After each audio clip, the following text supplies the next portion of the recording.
Hello everyone and welcome back to my channel and for another video. In this video I will be taking a look at what's happening in the world of cricket, and in particular the Ashes and the first test match, where England has been crushed by Australia. The 2025 Ashes series began with an astonishing, and honestly, brutal display of cricket in Perth. Australia crushed England by a resounding 8 wickets, and what was most shocking was just how quickly the victory came. The entire test match was over inside just 2 days, a result that, well, nobody had really anticipated. It left the travelling English supporters absolutely stunned and, of course, the home crowd jubilant. The final scores really tell the story of a complete mismatch. England were bowled out twice, setting a modest target of 205 for Australia to chase. The Australian side, though, made light work of the task, reaching the total with plenty of time to spare on what was supposed to be the evening of day 2. This was not the hard-fought 5-day battle everyone had hoped for to kick off the series. The match statistics paint a pretty grim picture for the visitors. England's batters failed to build any significant partnerships in either of their innings, crumbling under the relentless pressure applied by the Australian bowling attack. While their own bowlers showed glimpses of promise, they simply did not have enough runs on the board to defend. The Perth pitch offered some assistance, but, really, it was the Australian execution that proved superior in every single department. This rapid conclusion on Saturday, 22nd November, 2025, has immediately put England on the back foot, questioning their preparation and strategy coming into this highly anticipated contest for the famous urn. For Australia, it was a dream start to their Ashes defence on home soil. Captain Steve Smith marshalled his troops with precision, and every player seemed to understand their role perfectly.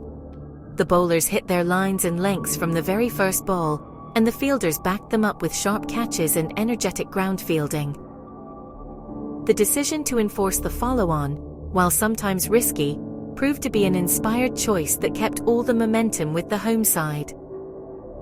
They never allowed England a moment to breathe or settle, creating a pressure cooker environment that ultimately led to the visitors' swift and comprehensive collapse. The atmosphere at the Perth Stadium was electric, though. It ended far sooner than anyone had bought tickets for. The Australian fans were in full voice, celebrating a dominant performance that sets a powerful precedent for the rest of the series. The swiftness of the win sends a clear message to the English camp. This Australian team is clinical, ruthless, and ready to exploit any weakness.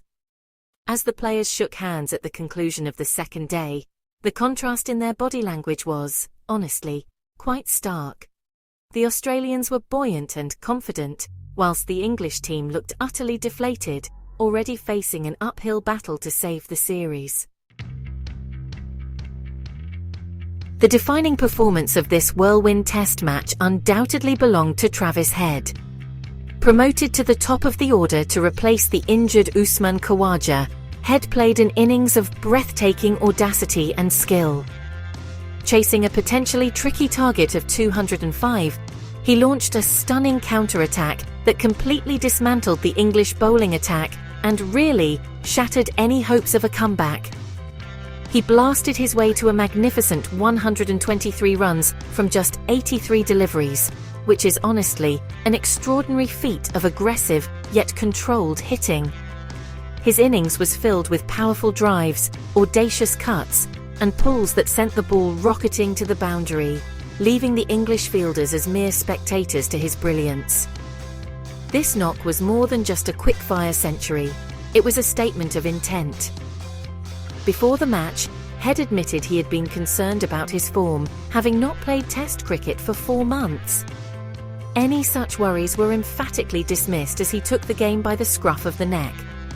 Opening the batting for the first time in a home test, he embraced the responsibility with spectacular results. His performance was so dominant that it made the chase seem like a formality, transforming a situation that could have been tense into a one-sided procession. It was the kind of innings that demoralizes an opposition, and honestly, single-handedly wins a match for your team. Australian captain Steve Smith was full of praise for his dynamic left-hander, describing the innings as one of the great Ashes knocks. Smith highlighted the importance of Head's aggression in taking the game away from England so quickly, preventing any pressure from building on the Australian middle order. "When Trav plays like that, he's unstoppable," Smith remarked in his post-match interview. "He took all the pressure off us. He was just in his own world out there, and it was incredible to watch." This sentiment was echoed throughout the Australian camp, who recognised that Head's innings was the crucial factor in securing such a rapid victory. Interestingly, Head himself spoke about his new role as an opener with a sense of pragmatism. He acknowledged that the opportunity only came about because of Khawaja's unfortunate back injury, with Smith noting the veteran was not moving particularly well. Despite this, Head expressed his willingness to continue opening if the team required it, showcasing his team-first mentality. His phenomenal success in the role has now given the Australian selectors a welcome headache. They have found a player who can not only fill a gap but can also turn a match on its head from the very first over, which is a rare and valuable commodity in Test cricket. In the immediate aftermath of the crushing defeat, the mood in the England camp was one of shock and, honestly, profound disappointment. Captain Ben Stokes, usually a figure of stoic resilience, appeared visibly stunned by the speed and manner of his team's collapse. He described himself as shell-shocked by Travis Head's blistering innings, admitting that his side had been confident they could defend a target of 205. Stokes confessed that watching Head's assault was difficult, as every plan they tried to implement was met with a boundary. The loss was a bitter pill to swallow, particularly as it came so early in such a vital series, leaving little time to recover mentally. Stokes was frank in his assessment, acknowledging that his team was completely outplayed in every facet of the game. "We have to be honest with ourselves, we weren't good enough over these 2 days," he stated. "We let them get away from us with the bat, and we couldn't build pressure with the ball." He emphasized the need for the team to process the disappointment quickly and not let it linger. His message to his players was clear. "We can't take any baggage from this result to Brisbane, because we need to win that one." This forward-looking attitude is typical of Stokes' leadership, but the challenge of bouncing back from such a heavy defeat is immense. Despite the humbling result, coach Brendan McCullum remained defiant, confirming that England would not abandon their aggressive blueprint of playing cricket. This philosophy, often dubbed Bazball, has brought them success in the past, and McCullum sees no reason to change course based on one poor performance. He insisted that the team's commitment to playing an attacking brand of cricket is non-negotiable, believing it gives them the best chance of winning. This unwavering stance sets the stage for a fascinating contest in the next test, as England will likely come out swinging, determined to prove their method can work against this formidable Australian side. The challenge for England's leadership now is to restore the team's shattered confidence. Losing inside 2 days can leave deep psychological scars, and it is up to Stokes and McCullum to rally their troops. They need to remind the players of their previous successes and instill the belief that they can compete with, and beat, this Australian team. The discussions in the dressing room over the next few days will be crucial. They will need to analyse what went wrong in Perth, without dwelling on the negativity, finding a balance between honest self-assessment and maintaining a positive mindset ahead of the next crucial encounter. As the dust settles on the Perth demolition, both teams will turn their attention to the second test at the Gabba in Brisbane, a venue traditionally seen as an Australian fortress. For Steve Smith's side, the focus will be on maintaining their momentum and managing their squad.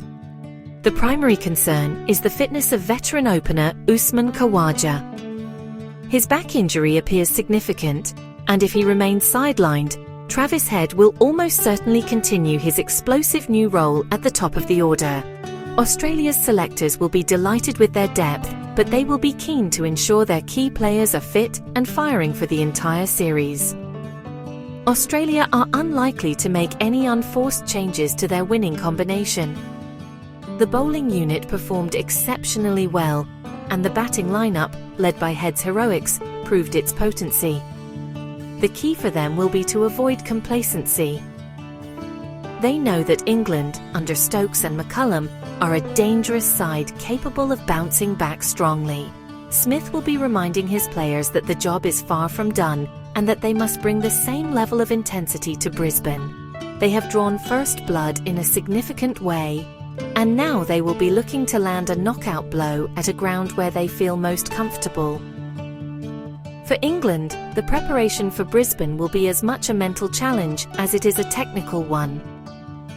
They need to dissect their performance in Perth and identify where they can make immediate improvements. Their shot selection against the Australian pace attack will be under intense scrutiny, as will their bowlers' inability to create sustained pressure. While McCullum has insisted they will stick to their aggressive style, they may need to find a more nuanced application of it. All-out attack proved to be their undoing in Perth, and a more measured approach might be required to build the large totals needed to win tests in Australia. The selection table will also be a point of intense discussion for England. They need to decide if the same 11 players deserve another chance, or if changes are needed to inject fresh energy into the side.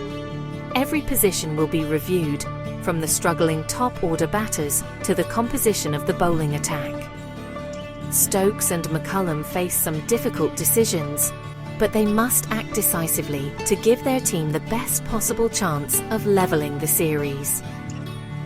Arriving in Brisbane 1-0 down is a daunting prospect, but this England side has shown resilience before. The second test will be a true test of their character and their commitment to their cricketing philosophy. Thanks for watching, and please subscribe to the channel for more updates like this and to help the channel grow. Thanks and bye for now.